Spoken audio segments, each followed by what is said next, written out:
CBN Vida Profissional, com Andréia Salsa. Andréia Salsa, CBN Vida Profissional. Sempre às segundas-feiras, André nos ajuda aqui a progredir profissionalmente, entender melhor as relações de trabalho, como é que a gente pode ascender na nossa carreira profissional mesmo. Oi, Andréia, boa tarde. Oi, Mário, boa tarde. Boa tarde aos ouvintes, aos colegas do estúdio. Tudo bem? Tudo, quer dizer, não tão bem, né, Mário, por conta dessa... Um dia desses, eu acho que você estava fazendo algum trabalho fora, eu acho que foi até com o Johnny. Já não me lembro das tragédias do Espírito Santo, lá das chuvas, né, que a gente teve há um tempo, mas era bem localizado, né?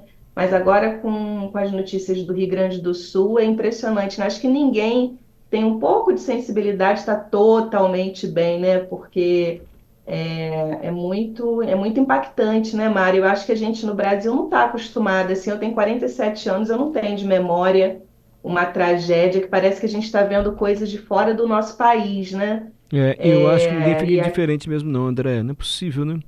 Impossível ficar não, eu acho diferente. que realmente não fica, né? A não ser pessoas que eu acredito que é a minoria, né, da sociedade, mas é muito tocante. Mas assim, pensando no meu umbigo, só no meu umbigo tá tudo bem, mas olhando pro todo tá muito ruim, e até por isso que a gente toma a decisão. Eu trouxe a pauta, a sugestão de pauta para o Adalberto, porque embora eu não seja uma especialista em SG, né, mas tem uma relação direta. E hoje, quando a gente fala de carreira, em mundo empresarial, investimento, em mercado, sempre vem essa temática, né? Uns chamam de SG, outros chamam de ESG, porque é uma expressão em inglês. Mas tem uma relação direta, né, com essa tragédia do Rio Grande do Sul. Eu acho que tem lições tanto para as empresas quanto para a gente, que eu tomei aí, ousei trazer um pouco esse tema, né? Embora eu não seja especialista, mas até por estar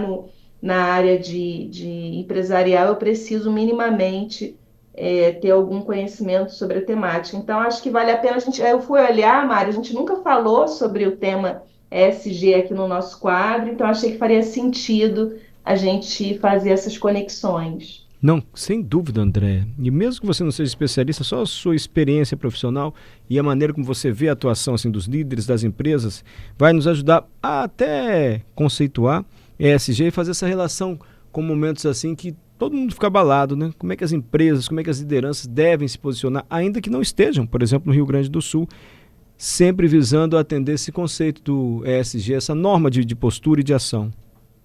Isso. E eu acho que a gente poderia começar pelo básico, né? Que nem todo mundo sabe, embora seja um tema muito falado no ambiente profissional, as pessoas até talvez tenham ouvido, mas o que que significa isso, né? E aí o S e o G, né, que é Social e Governance, parece muito com o nosso português, então é social e governança, mas o E, que é muito diferente da nossa língua, que é environmental, que é o ambiental. Então, se a gente pudesse aportuguesar, seria ASG e não ESG. Mas, em grandes linhas, é uma visão, são três pilares, né, em termos de sustentabilidade e responsabilidade social, que definidos por ambiental, social e governança. Quando a gente olha para essa tragédia do Rio Grande do Sul, né? E é só a gente ouvir os especialistas e tanta gente séria aí dando entrevista, tá muito direcionado para todos os outros eixos, mas especialmente para o ambiental, né, Mário? Que é a importância da sustentabilidade. Então, a gente, embora ainda, infelizmente, tenha muito negacionismo, mas eu acho que a gente tem no Brasil, né, a gente tem um péssimo hábito de só reagir quando a gente está diante de uma tragédia. E talvez isso, apesar de todo o sofrimento, traga para a gente um alerta importante de que é fundamental a gente fazer alguma mobilização, seja no campo individual, seja no campo, né, empresarial ou no campo governamental, né, do Estado, na sua responsabilidade. Então, o ambiental do ESG, que é environmental, ele tem a ver com a mitigação das mudanças climáticas, né? Que tem a ver exatamente com esse excesso de chuva que está caindo. Infelizmente, hoje, eu não sei quem viu, ainda chove muito no Rio Grande do Sul, mas tem a ver com mitigar, que é diminuir esses impactos das mudanças climáticas, proteger os recursos naturais e preservar o meio ambiente para as gerações futuras, porque tem essa perspectiva da gente olhar o hoje para o futuro, que é um outro desafio, né, Mário, também no Brasil. A gente tem uma cultura, né, de pensar muito no imediato. Então, quando a gente pensa nos nossos netos, bisnetos, tataranetos, é algo tão distante que talvez as pessoas não queiram muito se mobilizar no momento. Por isso que talvez seja muito educacional, embora trágico, o que está acontecendo no Rio Grande do Sul. E quando a gente vem para o S, né, de social, tem a ver com as empresas que criam valor, não apenas para os acionistas, né, para os donos da empresa, mas para os funcionários, comunidades locais, clientes, fornecedores. Tem a ver com práticas de trabalho justas, diversidade e inclusão, que é um tema que a gente fala muito aqui no nosso quadro, e investimento da comunidade ao redor. Então, essa responsabilidade social, né? Não só com o que a gente produz, mas como que a gente impacta positivamente na sociedade. E o último, que é a governança, né? O G de governança, que tem a ver com essa transparência, responsabilidade, integridade dentro das organizações. A gente, de certa forma, né, Mari, já falou em outros quadros, em outras pautas de cada um desses. Por exemplo, aqui a gente inclui compliance, né, os conselhos de administração. Inclusive, eu estava na última semana em São Paulo fazendo uma certificação como conselheira de administração, e esse tema, né, de transparência, políticas anticorrupção, estão muito fortes nas organizações. E por que estão muito fortes?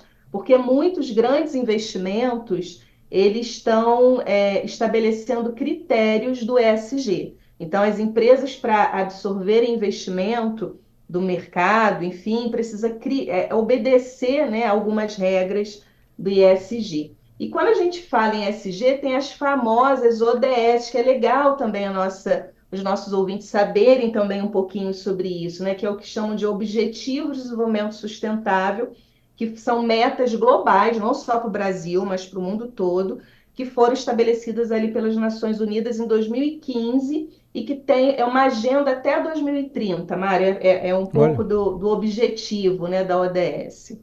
Perfeito, Andréia. Achei muito pertinente você relacionar o ESG com essa tragédia aí no Rio Grande do Sul, que de fato não deixa ninguém assim indiferente. Obrigado, viu, Andréia? Obrigada, Elmar. E vamos doar, né? Com locais sérios, quem puder ajudar com doação é sempre muito importante. E aí, todo o nosso carinho, né, e solidariedade ao povo do Rio Grande do Sul. Eu não sei se você já viu, André, mas eu nunca tinha visto um aeroporto alagar, né? E você imagina, nunca vi, Mário. O rio vai baixar, mas a consequência, até normalizar, você imagina um aeroporto, gente, quando o equipamento tem aquelas esteiras, onde passam as malas, todos os equipamentos ali, aqueles painéis, para restabelecer tudo aquilo no aeroporto, né? Fora a questão de segurança das aeronaves, de todo o processo de segurança ali, você imagina.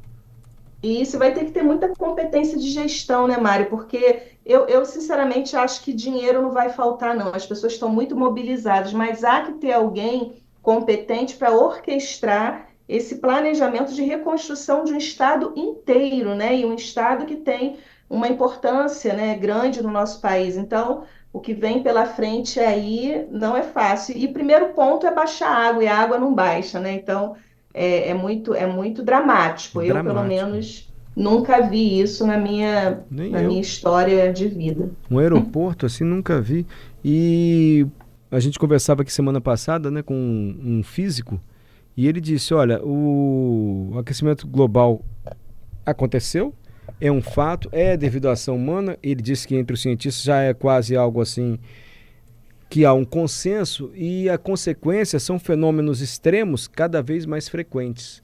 Então as enchentes vão ficar mais intensas e mais frequentes, as secas também mais prolongadas. Quer dizer, a gente tem que se preparar, e as corporações também, Exato. né, André? É isso, tem que ter um plano. É um novo modo de viver, né, Mário? Não tem jeito. André, obrigado, querida, por tudo. Nada, até semana que vem. Sempre bem-vinda aqui na Rádio CBN, Andréia Salsa.